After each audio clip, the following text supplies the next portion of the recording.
सीतारामचंद्र भगवान की, श्री सद्गुरुदेव भगवान की जय। जय जय सीताराम। आप सभी को आज गुरु पूर्णिमा की हार्दिक शुभकामनाएं। आइए हम गुरु और शिष्य पर चर्चा करते हैं। गुरु और शिष्य होते क्या हैं?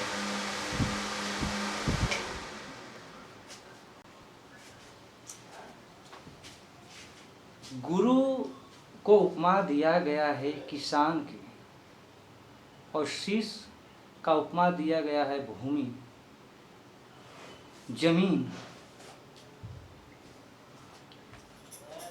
ऐसे विचार करें कि अगर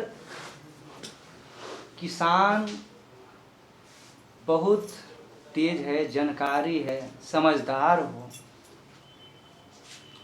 और भूमि अच्छा ना हो, भूमि अच्छी नहीं हो, तो विचार कीजिएगा उसमें फसल नहीं लगने वाला है। चाहे हम जितना भी उसमें हम बीज डाल दें, वह फसल लगने वाला नहीं। गांव घर में जो किसान हैं वो लोग जानते हैं कि कोई कोई ऐसा खेत रहता है, ज़मीन ऐसा रहता है जिसे हम लोग बंजर बोलते हैं, क्या क्या वो सब बोलते हैं लोग, जो उसमें फसल नहीं लगती है, उसे बंजर रहता है, वह खाली पड़ा रहता है। तो ठीक इसी प्रकार बताया गया है कि गुरु किसान तो हैं, गुरु बहुत अच्छे जीवन में मिल गए हैं, बहुत पहुँचे हुए हैं, लेकिन अगर शिष्य चेला का भाव अगर सुंदर न हो, श्रद्धा न हो, तो उसमें कितनों भी उपदेश दिया जाए, ज्ञान कहा जाए, वह बीज फलेगा नहीं। कहा भी गया है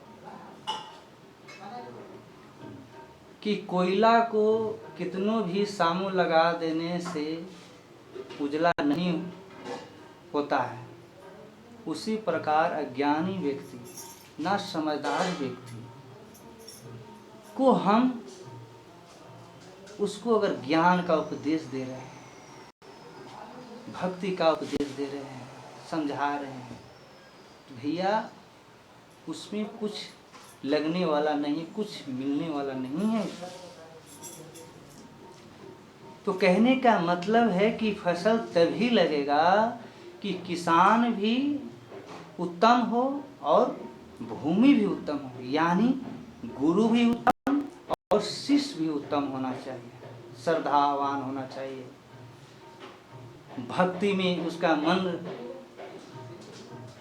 लगा हो, तो उसमें जो गुरु कुछ उपदेश देंगे, ज्ञान देंगे, तो वह फैलेगा। तब यहाँ दो चीज़ अगर अच्छा हो तो फसल लगेगा। लेकिन लगा है कि किसान बढ़िया है, भूमि भी बढ़िया है, लेकिन एक चीज़ अगर और नहीं रहेगा महाराज, तो वहाँ भी फसल नहीं लगने वाला। वो कौन सा चीज़ है? तो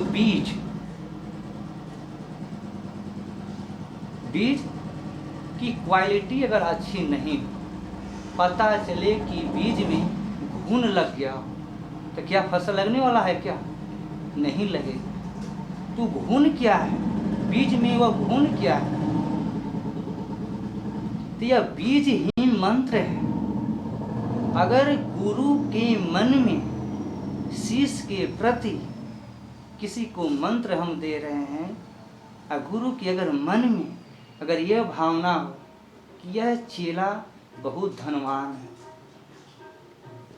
बहुत पैसा वाले हैं, बलवान है, इसको अगर हम बना लेते हैं चेला, तो ये हमको खूब सेवा करेगा, धनवान है, ये खूब हमको मदद करेगा।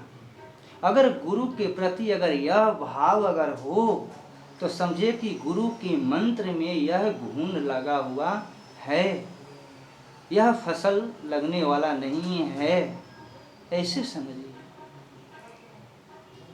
तो यहाँ बीज भी अच्छी होना चाहिए, गुरु का भाव भी अच्छा होना चाहिए। गुरु जो मंत्र दे रहे हैं तो यह छल कपट नहीं होना चाहिए, तो वह बीज लगेगा, वह फैलेगा और फूलेगा। उसी प्रकार जिस प्रकार किसान का बीज अच्छी क्वालिटी का होता है तो फलता फूलता है, अच्छी क्वालिटी की नहीं रहेगा तो उगेगा नहीं, उपजेगा नहीं। तो अब 3 चीज़ बात आ गई, किसान भी अच्छी, भूमि भी अच्छी और बीज भी अच्छी क्वालिटी का अगर मिल गया, 3 चीज़ अगर अच्छा मिल गया हो। लेकिन एक और चीज़ है, जीवन में गुरु अच्छा मिल गया हो, शिष्य भी अच्छा मिल गया है, मंत्र भी अच्छे मिल गए हैं, लेकिन एक चीज़ और है महाराज, अगर वो चीज़ नहीं मिलेगा तो वह बढ़ेगा नहीं। तो उसके लिए बताया गया है पानी। जैसे किसान बीज छींट देता है जमीन में, खेत में, लेकिन उसको सही सही समय पर अगर हम पानी नहीं दें तो वह क्या फसल लगने वाली है? नहीं लगी। तो बुद्धिमान किसान क्या करता है? बुद्धिमान किसान क्या करता है कि सही सही समय पर वह जल का भी प्रयोग करता है। तो यह जल क्या है? तो जल को उपमा दिया गया है सत्संग से। यह जल ही सत्संग है। पता चला गुरु जी शिष्य को चेला तो बना लिए, मंत्र तो दे दिए, लेकिन ढेर दिन हो गया, बहुत दिन हो गया, और बहुत दिन के बाद आया चेला और सब मंत्र तंत्र सब भूल गया। तो उसके लिए क्या कहते हैं संत महात्मा लोग, सत्संग के माध्यम से उस शिष्य को मनोबल को बढ़ाते हैं, यानी सींचते हैं सत्संग की माध्यम से। तो यह सत्संग क्या है? तो जल है। जिस प्रकार किसान सही समय पर जल को देता है पौधा में या फसल में, उसी प्रकार सद्गुरु भी होते हैं, सही सही समय पर उपदेश देकर शिष्य को मनोबल को बढ़ाती हैं। अच्छा, अब 4 चीज़ आ गया। पहला किसान बढ़िया, दूसरा भूमि अच्छा, तीसरा आया बीज क्वालिटी अच्छा, और चौथा आया जल सही सही। लेकिन एक प्रोसेस और है महाराज, ये बहुत गुड़ वाली बात है। पौधा अगर उग जाता हो, विचार करिएगा कि पौधा अगर उग गया हो तो देखिएगा पौधा को खाने के लिए बहुत से जानवर लग जाते हैं, पर जाते हैं। आपने देखा ही होंगे कि जैसे ही फसल उगता है तो चारों तरफ से भेड़ बकरियां चरने के लिए, खाने के लिए दौड़ पड़ता है। ये भेड़ बकरियां जानवर क्या है? बहुत गौर से, बहुत ध्यान से समझिएगा। यह भेड़ बकरियां जैसे हमने शिष्य को गुरु मंत्र देकर मंत्र देते हैं, माला कंठी देते हैं, तो महाराज उसके परिवार वाले ताना मारते हैं, बोलते हैं, कहते हैं कि अभी तुम्हें पढ़ने का समय है, तो तू कंठी माला धारण किए हो, तो स्वरूप कर रहे हो, ये कह रहे हो, माने अलग अलग परिवार वाले अलग अलग वचन से उसको क्या करते कि मोड़ना चाहते हैं। यस, जिस लाइन में जुड़ा हुआ है इसको हटाना चाहते हैं। ऐसे भी आप लोग देखिएगा, छोटा भी पौधा रहता है तब तक डर रहता है किसान को। जब तक छोटा पौधा रहेगा किसान को तब तक डर रहता है। वो पौधा बड़ा हो जाला पर डर नहीं रहता है। ठीक इसी प्रकार जब शुरुआती दौर में जब दीक्षा लेता है कोई नए चेला बनते हैं तभी तक डर रहता है महाराज। विचार करके देखिएगा, जब नए नए दौर में जब दीक्षा लेता है तो उसको खाने के लिए देखिए कैसे कैसे लोग प्रयोग करते हैं। तुम्हें पढ़ने का समय था, तुम्हें शादी विवाह करना था, तुम्हें ये है फलाना ठिकाना सब लोग बोलते हैं, यानी उसको दबाना चाहते हैं। लेकिन बुद्धिमान किसान वही होता है। बुद्धिमान किसान जानता है कि फसल उगने वाला है, भेड़ बकरियां तंग करेगी, खाने के लिए दौड़ेगी, तो बुद्धिमान किसान क्या करते हैं कि चारों तरफ से कांटा ईंटा या लकड़ी से घेर देते हैं। बुद्धिमान किसान तो यही करता है। ठीक इसी प्रकार सद्गुरुदेव जो होते हैं वो जानते हैं कि शुरुआती दौर में इसको यह तकलीफ होगा, इसको कष्ट होगा, लोग बोलेंगे इनको, तो क्या करते हैं कि यह सत्संग के माध्यम से, उपदेश के माध्यम से बांधते हैं कि कहीं इसको मोड़ न ले, कहीं ना किसी को मुड़ न ले।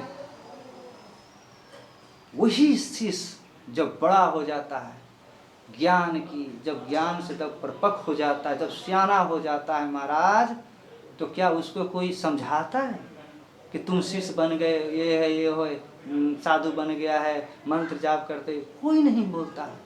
जब सियाना होता है तो कोई समझाने वाला उसको नहीं होता है। ठीक इसी प्रकार, उसी प्रकार जैसे पौधा छोटा होता है, बड़ा पौधा होता है, तो क्या उसको भेड़ बकरियां कुछ कर बिगाड़ सकती है?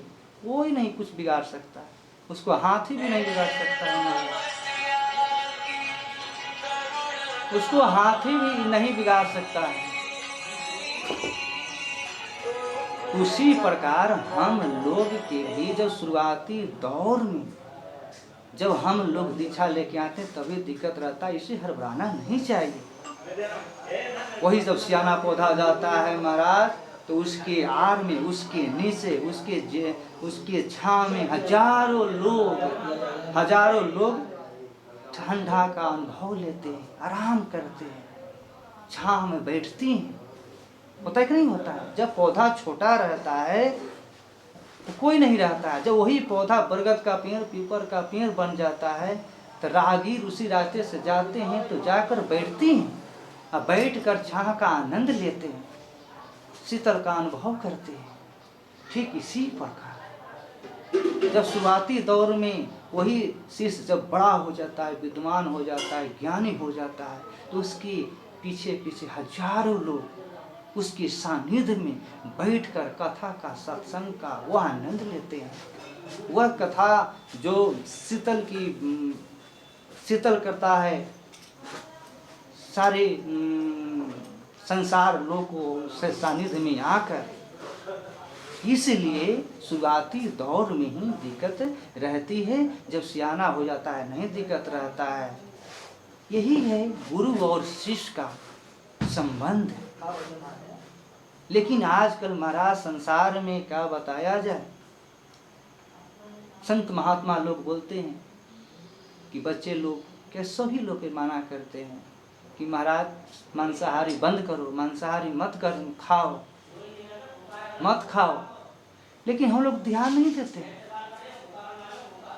बहुत बात से बारीकी से सोचना पड़ेगा कि संत महात्मा लोग बताते हैं, कहीं ना कहीं सोचना चाहिए कि उनका अनुभव है, क्यों बोल रहे हैं। तो आप विचार करके, हमसे भी कोई प्रश्न पूछता है, हम भी जाते हैं गांव पर, चाहे कहीं किसी सत्संग में जाते हैं तो प्रश्न पूछता है, कहाँ महाराज बताइए ना कि लहसुन प्याज हम लोग खाते हैं, मुर्गा मछली तो नहीं, मांसाहारी तो नहीं करते, लहसुन प्याज खाते हैं। हमने कहा कि महाराज मांसाहारी से भी खतरनाक होता है लहसुन प्याज। ये कैसे? वो तो जमीन से उगता है।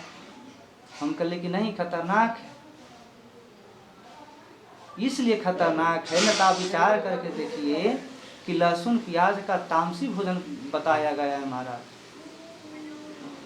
यह तामसी है, यह खाने से क्रोध, लोभ, ईर्ष्या की उत्पत्ति होती है इससे। नहीं तो आप विचार करके देखिएगा, ये सब होते हैं। इस चलते ज़्यादा कहने की ज़रूरत नहीं, आप लोग समझदार हैं। गुरु और शिष्य का संबंध ही है। किसी की बात बात को अब यहाँ विराम को। जय श्री राम, जय श्री राम।